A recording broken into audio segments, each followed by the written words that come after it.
Hello, welcome to Fahrenheit Performance Podcast, episode number 46. Today we have Eduardo Viloria, the fifth, but I know you as Pachoy, right? Filipino living in Singapore for quite a long time. I've known you for a long time. 14 years. 14 years, that's the same as me. I think I'm 13 this year. Pachoy, where's the name Pachoy from? And just give a brief intro onto yourself, I guess.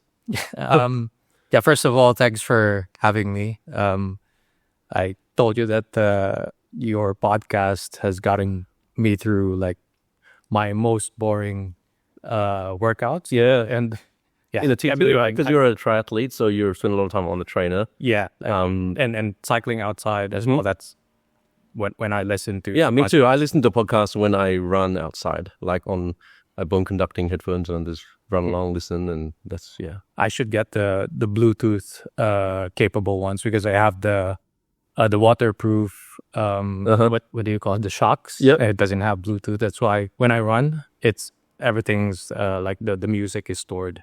Oh, yeah, gotcha. And then when I do the AirPods, it just doesn't stick in my ear. Yeah. I don't know, my ear shape is probably weird that, when I run it's... So you are a, let's say, age group triathlete, right? You've been doing triathlon for quite a long time. Yeah. You just did KONA a few weeks ago. We'll get to that in a little while. Why did you start triathlon? You're a triathlete, right? I wouldn't call you a cyclist. You're mostly triathlon. I would say both. Yeah. I think I met you first time in Tinder Bintan or one of those. One of those races, right? So you're a cyclist, yeah. I guess in earlier parts, when I was starting, it's more triathlon. And then COVID happened, and that's the time where I got more into cycling. But starting from my triathlon journey, it's actually started quite late. Okay. I think around 2017 is the time that I was dipping my toes into it. Before that, when I got based in Singapore, I was doing more football. Okay. Actually, from like 2011 to 2016. Yep. Shout out PFC Singapore. That's the team that I used to play for. Yep. Yeah, so we do a weekend league and all that, and that's where I met Walter. Okay, Walter. Yeah. And at that time he was the Belgian Filipino man. Yeah, you call him the Belgian Bisaya. He grew up in the southern part of the Philippines. Anyway, so he was transitioning from football to triathlon, and he was like. He was one of the people that influenced me to do it as well. And the other person was actually my ex-boss at that time. He was also doing triathlons, and he was also one of the people that got me started. Showed me the ropes, lend me some equipment. At first I bought a road bike. Yep.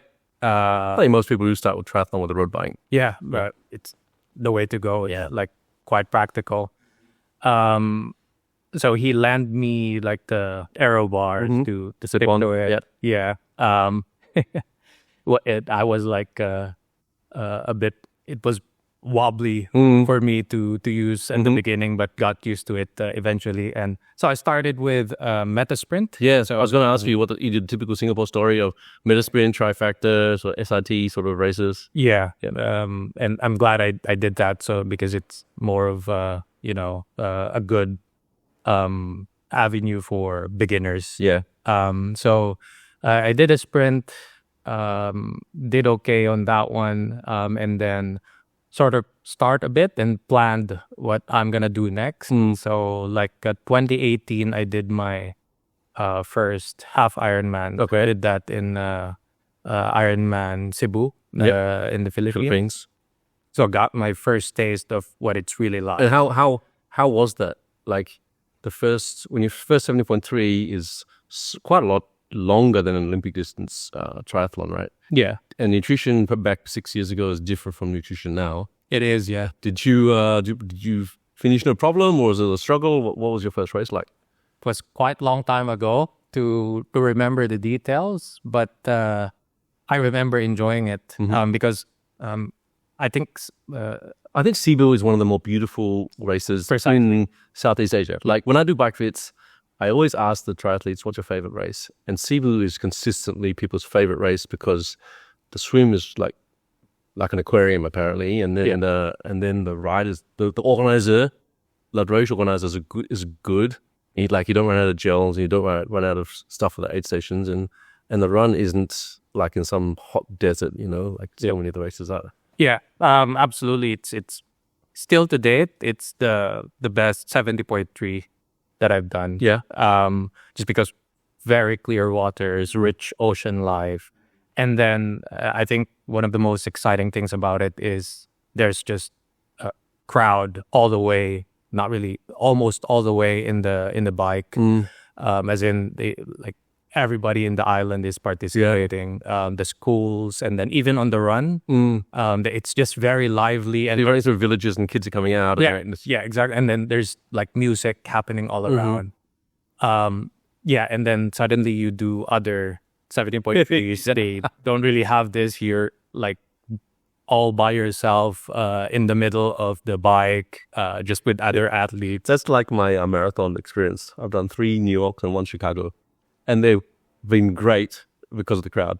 I can't imagine doing like the New Jersey Marathon where there's no one standing around. Yeah, it's totally like quite different. Yeah.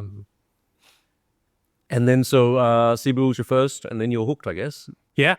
So that's 2018, and then I was bound to do my first full Ironman in 2020. But then COVID happened. So it got pushed until finally 2022. Okay. So in the meantime, were you doing 70.3s, or did you just, because of COVID, you couldn't do any races? Yeah, I couldn't do any races. It's more, that's the time that I did a lot of Zwifting. Yeah. And I would say it really helped bump my cycling fitness a lot. I think like COVID was in like March, June, maybe July, people started coming out of COVID. Either like me, I didn't ride very much during COVID. Yeah. Other people like you were riding like crazy, and they came out of COVID like super strong and super ready to go. Super strong on the bike, but really bad in the swimming ones. So after 2022, the races resumed again, and that's when I did Ironman Langkawi. Actually, I registered for Ironman Philippines. Yep. But Ironman Philippines kept postponing and for the following year. Okay. So I was like, I think I just decided to change to Langkawi because it seems like it's towards the end of the year of 2022, and like more chances that it's. Back then, Langkawi was still in November, or was it already moved to like late October? This was November, actually, and they moved it back to October just because November is closer to monsoon.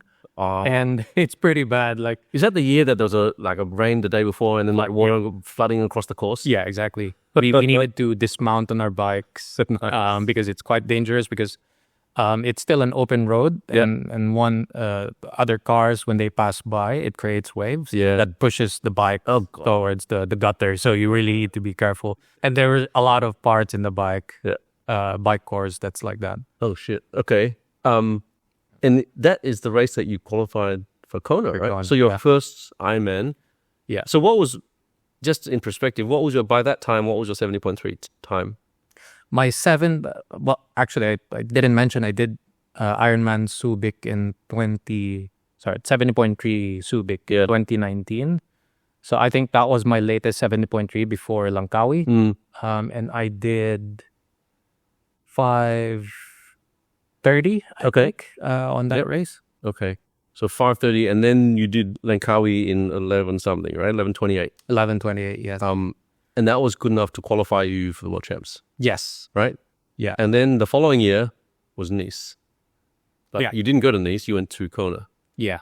They asked me, they gave me options whether I defer for Kona the following year, or I race the same year in Nice. Yeah, I think So 95% of the people, if they have that option, would defer to Kona, right? Yeah. So you deferred to Kona, and then you went to Kona this year, right? Did 2 weeks ago. And that's why initially I reached out to you, because I really wanted to pick your brain about the race itself. Because Kona, everyone knows it's like this mystical race. It's in Hawaii. It's every year. It's tough. It's hot. But like the details, stuff that you don't read in the handbook, stuff that you can't see on NBC Sports or whatever, is what I want. And I wanted to ask you, just personally, I wanted to ask you all these different things. That's why I said, let's just do a podcast about it, because I'm going to talk to you about it. About it anyway. And if I'm thinking all these things, I'm thinking everyone else is thinking all these things too, right? So you qualified in 2022. The race is 2024.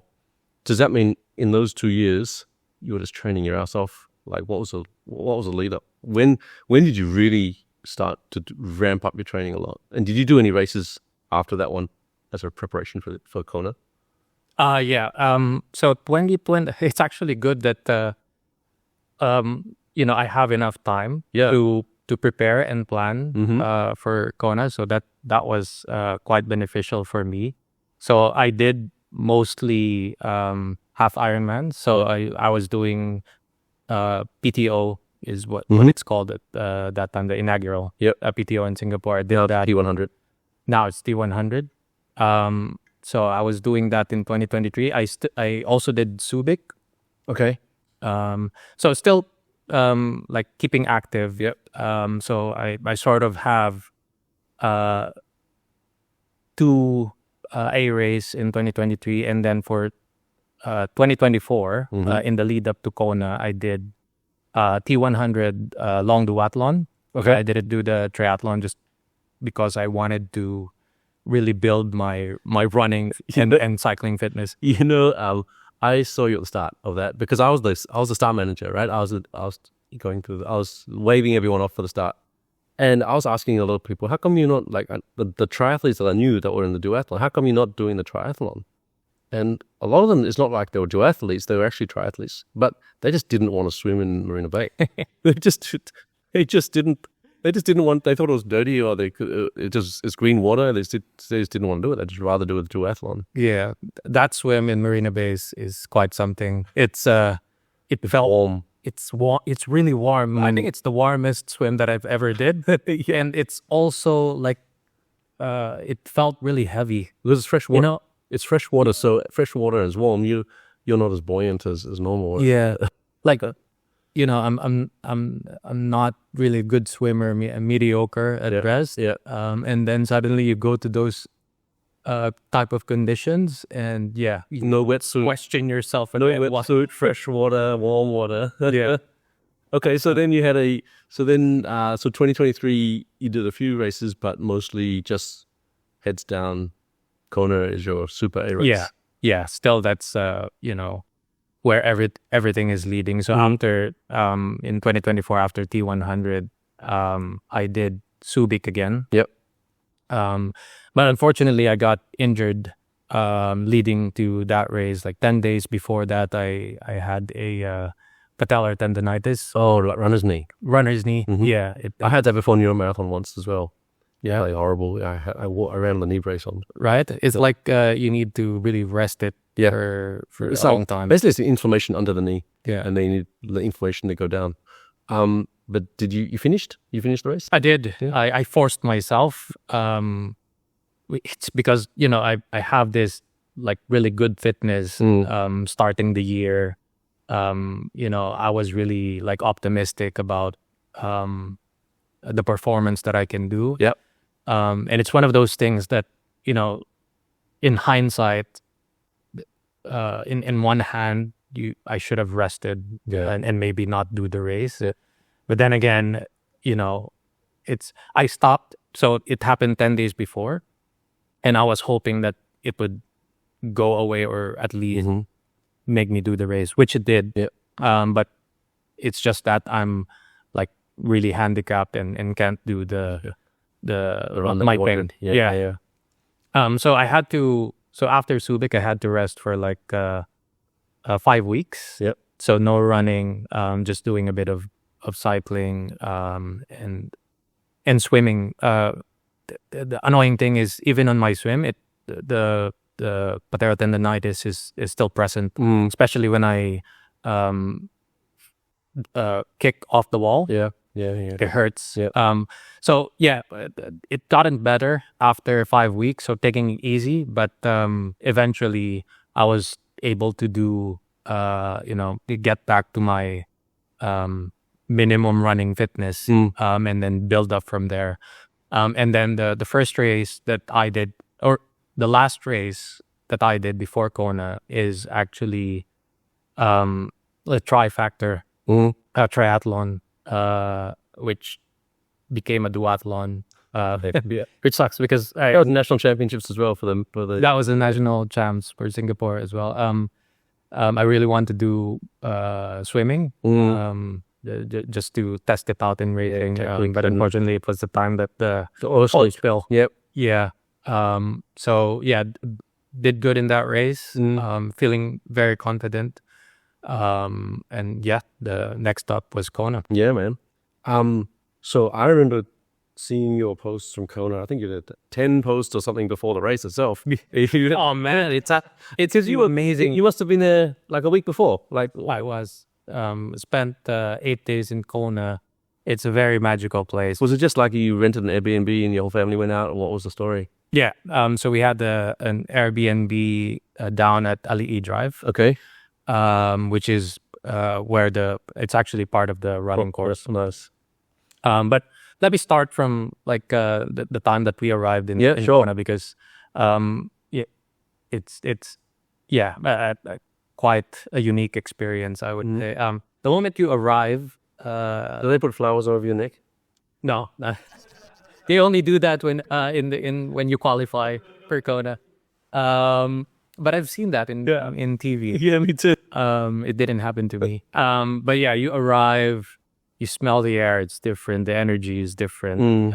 In the airport, they have the posters for the world champs. And you gave me one here, right? Yeah. This is actually part of the race kit. Oh, nice. Okay. Yeah.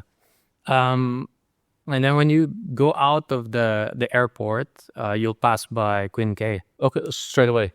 And then you'll see many athletes Already training. cycling, training, running. Yeah. And then further down, going into our accommodation, down at Ali Drive, again, people running, and then our accommodation is just beside the beach, and then athletes swimming. Yeah. So and that's still a week out. it's right? a week out, yeah. And actually, like a lot of people come there like some 2 weeks before, even like pros, like 3 weeks before. Because it's hot and it's humid, right? They want to acclimatize. They want to acclimatize, yeah. For that, I'm just lucky that we're coming from Singapore. Is it hotter there or humider or anything? It's definitely hot. Yeah. The sun stings, but not humid. Okay. So that makes the difference for me. I can endure the sun more because it's less humidity. But it's very hot. As a matter of fact, Still got your tan. I still have my Yeah, man. You do. even though I came from Singapore and I did heat training. Yeah. I thought my my skin is at its darkest already. I didn't know it can go even darker. But yeah, so it really feels like a world of triathlon. It feels like it's really the mecca of triathlon. So first day did some swim training, and this is the beach beside our place. Yeah. And my wife was already warning me because she was seeing rocks. And as hard-headed as I am, I still proceeded. It's one of those things that I just wanted to finish my training. I want to do it, so no regrets. Yeah. So I can't tell myself that because I skipped this. Yeah, blah, blah. okay. So I did it, and then you know what? First day I had cuts in my hand. I had cuts in my feet. Yeah. Because Hawaii rocks are lava rocks, right? So it's all jagged and it's hard. Yeah. Actually, it's a lot of the beach there are okay. There's rocky portions, but it just so happened that that beach beside our place is extra rocky. So I sustained the cuts because I got pushed by the wave towards the rocky part, which affected a bit my running. But thankfully it actually healed on time. Okay. So that first day, and then second day, we actually went to do a recon on the Javi climb. Yep. We actually did a brick session there, bike and run. That was cool because I got the first taste of how Javi is, how windy it is. Like you can really feel the gust. Well, disc wheels are banned during Kona itself, right? Because of the wind.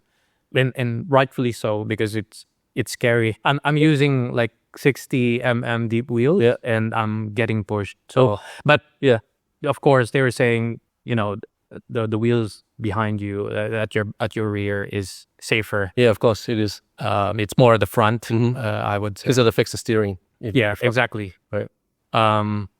So did that, and then did a run after, which is Javi area is hilly, so it was good training for the run as well. And then always good to see the course before you do the course. Yeah, right. Exactly. Actually, that's the only place that I did the recce on. Yep. Because in my head, that's the one of the crucial parts of the course. So it's good to check that out. And then Wednesday we went swimming in the course itself. Yep. Which was amazing. Because again, hundreds of athletes are out there. And then one of the most memorable experience that I had is actually swim with dolphins. Oh, they're actually dolphins there. Yeah, and it's not just 1, 2 dolphins. They whole pot of them. It's a horde. Like if I estimate around more than 10. Yeah, dolphins are amazing. I was doing surfing lessons down in Margaret River once, and then a pot of dolphins came right at you, and you can see they got eyeballs and everything. Like you can see them. They can see them looking at you, and they're really friendly, right? Yeah. So, and you know that when there's dolphins, no sharks, which is even better. Yeah, I think I'd be scared if I see them looking at me.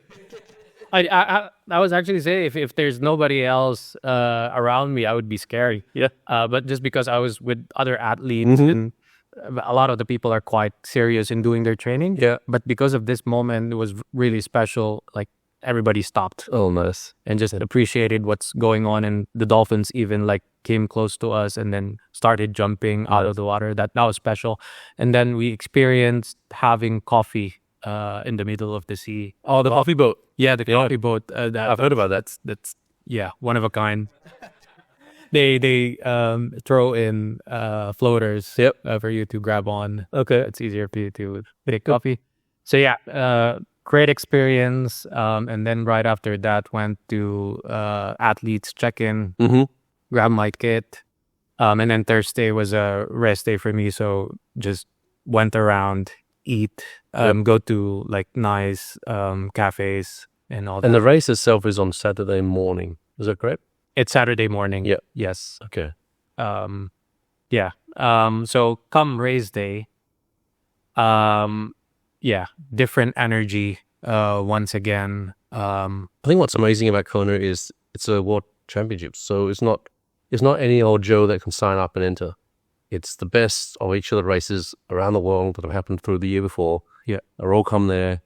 So the quality of the field is elevated, right? Yeah. Absolutely. And if you have a bad race, it's like on the Boston Marathon, for example. You need to be like a 3:15 to qualify. So everyone by right should be running 3:15, right? Yeah.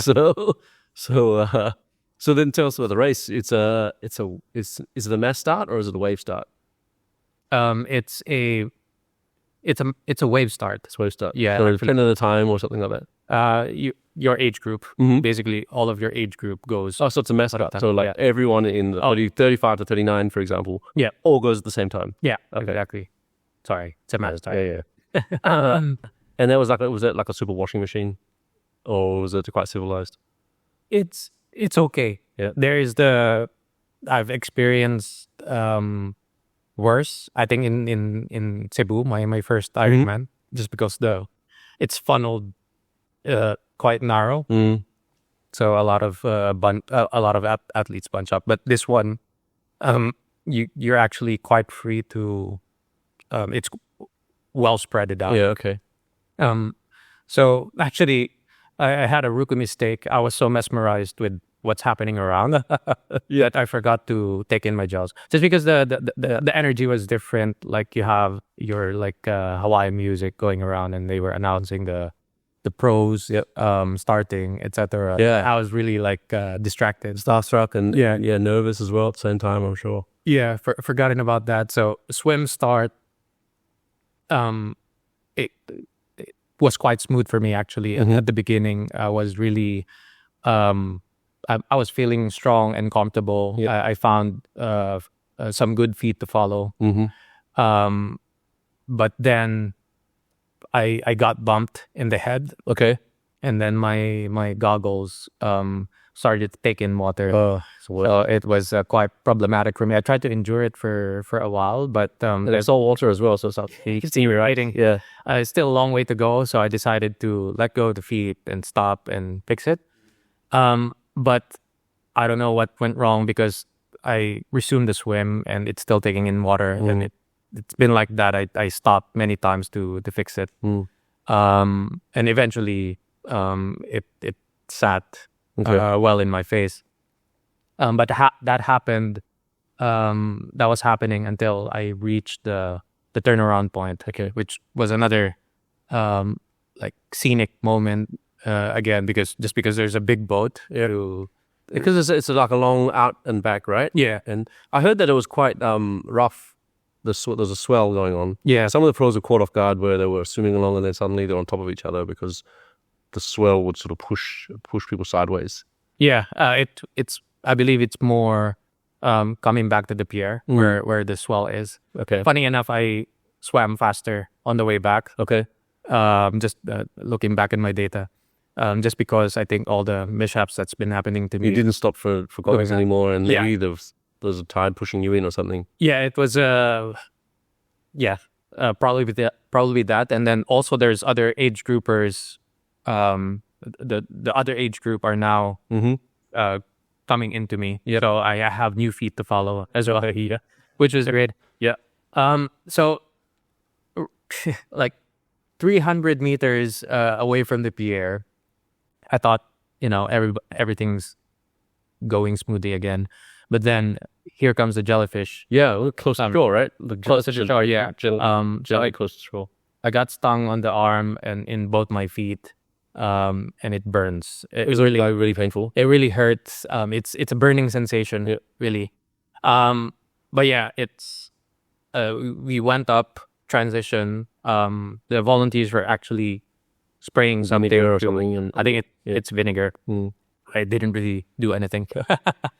So yeah, that's that. It's a long way down to our bikes. And then once I get into the bike course, it's actually a nice route going into town. Okay.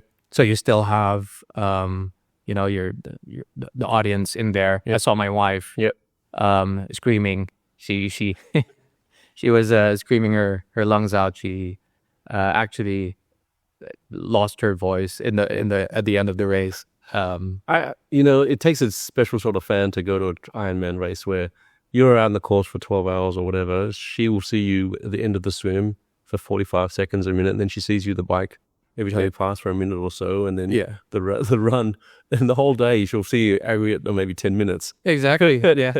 For the run, she was actually moving around. Yeah. So I saw her a couple of times at the start of the run and then near the end of the run. But going back to the bike, I was feeling good actually at the first part, and this is the first time that happened to me that a lot of people were overtaking me. Okay, yeah, because they're the best of the best, right? Yeah, yeah. So you're not the top dog anymore in the race. Yeah, everyone's the top dog. Yeah, I'm not considering myself as a top dog in I raced mostly in Asia, but it's unusual that like a lot of people are really overtaking me. But I just kept it reasonable and controlled myself. I know I need to do my own race. Yeah, of course. So I was actually very comfortable on the bike, even with the jellyfish burning sensation. Did that just go? Did that eventually go away? Was it a local thing? Like around maybe an hour after I got stung. But yeah, I was feeling good on the bike. I was actually holding a bit back because I know what's to come, which is the heavy climb. But then actually one of the things that happened to me in the bike is my left eye is quite cloudy. And I realized, and then I was trying to wash it off there. And it didn't want to go in. I realized this is the eye that was taking in salt water in the swim. So that was irritating. I actually rode most of my of the bike part without my visor. Okay. Being blinded by the sun was really up. But that I can take more than my visibility being compromised, which actually played to my favor because right before heavy climb, it's the roads are suddenly quite bad. Generally, the roads in KONA is amazing. It's smooth asphalt. Okay. But then I suddenly see athletes stopping on the side. You see bottles ejected around just because of that small section. Yeah. Which is bumpy and has back roads. So I was like, okay, it's good thing that I have good visibility. Otherwise, you're running over boulders.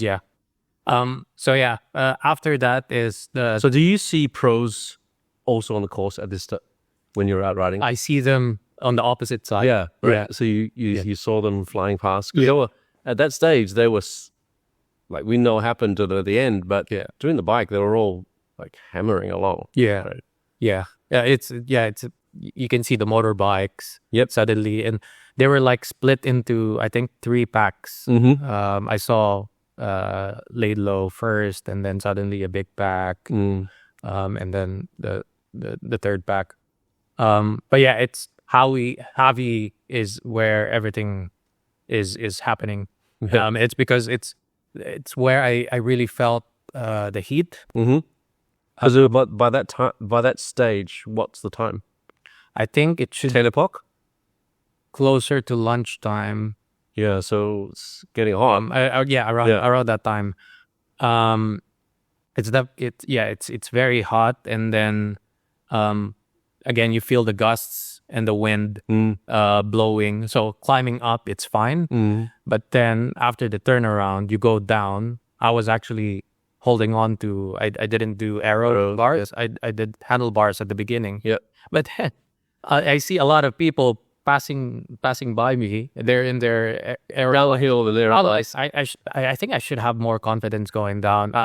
I gave it a try. Got a good grip on my aero bars, and again I can feel the guts. Yeah, but it's actually not that bad once you get used to it. Okay. I decided to go for that, and then going back. Oh man, it's like it felt like it's headwind all the way. Oh wow! There were still some rolling hills to tackle going back, but that's what it felt like, and it felt really tough going back. Was it a headwind? Like in actuality, was it a headwind going well, or like a crosswind that just felt like you were getting blown? I believe it's a headwind. It was a headwind. Yeah, I was. So you didn't feel it going out because it was a tailwind probably, and then if everything feels great on the first half, and then you come around to 2. Probably, yes. It just felt tough going back. I was looking at my Garmin from time to time, and it's like 24 kilometers an hour kind of speed. Got into town, finished the bike, and then started in T2. What was going through your brain? Did you feel like your legs were already cooked by then because it was a hard bike, or were you like, this is good, this is sticking to the plan, everything's going well? Yeah, I felt okay, actually. I felt like because I wasn't going too hard on the bike.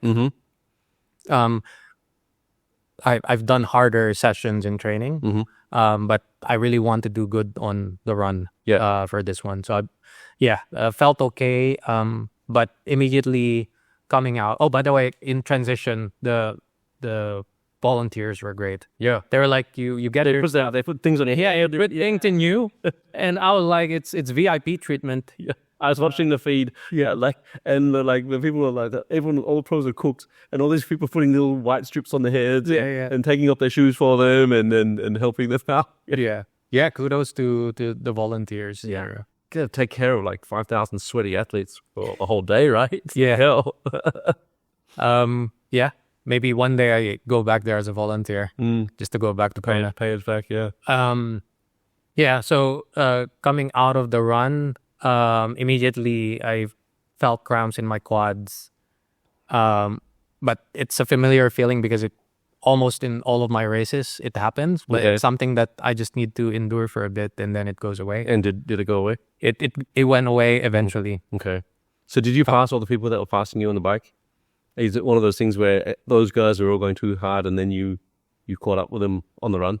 Some of them, yes. Yeah. Actually, it's funny because like the group that I'm with, most of them I'm still with them towards the end of the bike. But it's funny because most of them are like big guys. Yeah. So they go faster on flats and then go faster downhill. Yeah. But then suddenly I catch them whenever it's going up. Yeah.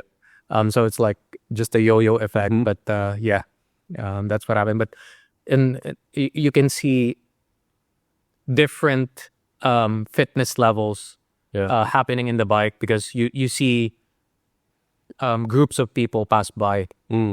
So it's something like that. Like eventually you will find your tribe of your tribe. Exactly. So yeah, on the bike. So the run. On the run. So it's obviously a marathon at the end, right? You've run marathons before, right? Yeah, this is actually my third one. Okay. So first one is Langkawi, and then I did Standard Chartered. Okay. Singapore the same year as Langkawi, and then so let's compare Standard Chartered Singapore, Langkawi, and KONA Marathon. Just the marathon. Yeah. Right. Which is KONA just that much harder, or is it? Man, yeah. It's really tough just because of the elevation you have on the run. It's in my Garmin it showed 287 meters of elevation. And the combination of the elevation from the bike and you do that run. It's really brutal. Yeah. On the body, on the legs. Yeah. And then by that time it's already 2 in the afternoon, 3 in the afternoon, or maybe even later than that. Around that time, I think around 2. Yeah. Yeah. It's the hottest part of the day as well. Yeah. Thankfully, actually, the heat is not that bad in the run. Okay. I would say in like around middle to end of the run. Okay. It wasn't so bad. But that wasn't the problem for me. The problem for me was the GI issues that I was experiencing. Okay. Have you eaten on the bike? Have you stick to the plan and have your nutrition on the bike? Or? Yeah, I did. I was very religious in terms of taking my nutrition. But then, I read some other finisher stories, some other influencers, and they're having the same problem. They had GI issues. Christian Blumenfeld. Yeah, Christian. Puked his guts out on the bike. So I don't know, maybe course nutrition, or something. The ocean water has something to do with it. I don't know. Yeah. But you felt like it was you're having a regular nutrition. It wasn't anything new. It was just you should have been on paper fine, right? Yes. From swim to bike, it was my regular nutrition, and my plan was because they were giving more than nutrition on the run course. Yeah. I just take those nutrition because I've taken Morton before and I know it works for me. Yeah. But yeah, it didn't matter at that point because of the GI issue. It's more what I feel is like diarrhea. So it's difficult to run like that. It's difficult to run because you get comfort when you stop and you walk, and then there is a fear that you're feeling this in your tummy. It might be a shart. Yeah. So you're just concentrating on holding everything in. Yeah. And then you can't run properly, right? Yeah. So, and yeah. I was actually seeing a lot of runners going into portalets. Yeah. So that actually like cued in my head that I think I should do a portalet stop. So I actually did. So it gave relief. I was able to do it. Yep. And I did that. I stopped in a portalet 3 times. Okay. In the whole duration of the run. The third one was a false alarm. Okay. But every aid station I was walking. Yeah. I was taking in electrolytes, some Coke to make me burp. Yep. In the hopes that it would help relieve Your GI. Yeah. the GI issue. But yeah, it was just sufferfest. I was experiencing the stomach pain all throughout. So legs are fine, cardio is fine, brain's fine. Yeah. It's just that your stomach was just unsettled. Yeah, and if the stomach is not fine, I'm a bit disabled. Yeah, of course. I would say it was really tough to run. So yeah, but one thing that helped was seeing signages in miles. Oddly, Yeah. I Is there in America, right? That's in America. That's funny because I did most of my running in America. So like when I first moved to Singapore, I had to convert all my minutes of miles to kilometers just for minutes per kilometer and stuff. It took me a long time actually. And because I totally understand that I used to run in miles back in America all the time. Yeah, just because it's fewer number. 26.2. Yeah, 26.2. 41 or Yeah, exactly. But also the annoying thing is most of them are in miles, but then they post something on kilometers. Every 5 kilometers maybe. Yeah. I was like, suddenly you see how many more kilometers you need to run. It's discouraging. But yeah, the run, the first part of the run, it feels like you're just running uphill. I would say most of the of the elevation is at the beginning part, and then you reach the section where the energy lab is. Yep. And that's like a whole new course. And how deep is how far into the run is the energy lab? Around it was in miles. So I would say it's around 10, 15. no, 16 to 17. It's like 20k, 25k in. Yeah. Yeah. Well, you're good at converting quickly. So yeah, but half the marathon. A bit of a half, yeah. Yeah. But again, I didn't really do a proper recon of the run. I just watched a video of how it goes. Yeah. But everyone says the energy lab is really hard because it's hot, and then that's where you see the heat just coming off the tarmac, and then you're deep enough into the run where your legs aren't fresh anymore. It starts to get hot. Yeah, it's just saps the energy lab because it sucks all your energy out of you. Yeah.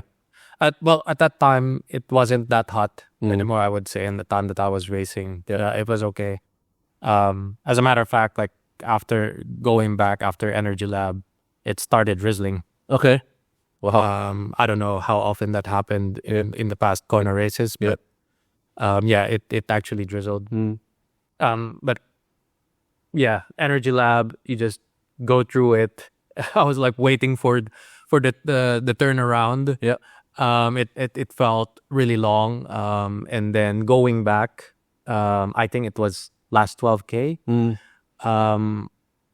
In paper, it's supposed to be going downhill, which actually helped a lot because after going through that, just climbing and climbing, now it's good to come down. But then right before you go back to town to finish the marathon, there's the last uphill, which was really got into me. Yeah. I was my wife went to that area to take a video of me, and when I watched the video, I look really slow. Yeah. Going. She could probably run next to you in the section. She did, yes. Running next to me and giving me words of encouragement and gave me energy to finish. And I was actually running with a couple of guys. Going into the finish, we were encouraging each other, which was quite nice. And then going down before you reach town, you go down to Palani, and that's where like you start to feel that it's getting real. Yeah. You're finishing. You hear the drums. You can hear the drums of the You hear the music. Yeah. You hear the commentators. I was like, this is great feeling. But it felt really long. Oddly, because I was like, okay, we're close to the finish, but then we were like being, the course is leading us to further and further away from. last 2 minutes of a basketball game.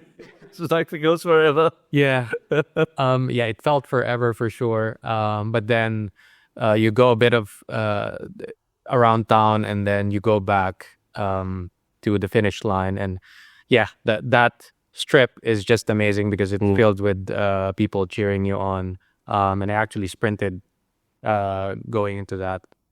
And then And you finished in 11 hours and 25 seconds, right?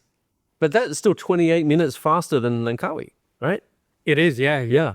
And I'm happy with that. Although I've it's not really the race that I plan in my head. I have bigger ambitions, but after rethinking what happened, like what adversities that I've conquered, it's actually That race that day in particular, you just look at what happened to the pros.